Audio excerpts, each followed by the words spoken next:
பச்சை பச்சை கேலி சுத்த விட்டு பாப்பது என்ன ஆ ஆ ஆ ஆ முத்த ஒண்ணு கேட்டதுக்கு வெட்கப்பட்டு போனது என்ன ஆ ஆ ஆ ஆ சொக்க பச்சை பச்சை கேலி சுத்த விட்டு பாப்பது என்ன முத்த ஒண்ணு கேட்டதுக்கு வெட்கப்பட்டு போனது என்ன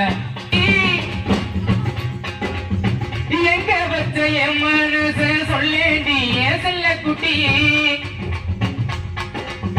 செங்கரும்பு சாறு எடுத்து நானும் செஞ்ச வெள்ள கட்டி எங்க வச்ச என் மனச சொல்லேண்டி ஏன் செல்ல குட்டி மானே உறவன நினைச்சேனே உன்னை நானே நானே உசுருக்குள் ஒழிச்சேனே அடி மானே மானே உன்னை உறவன நினைச்சேனே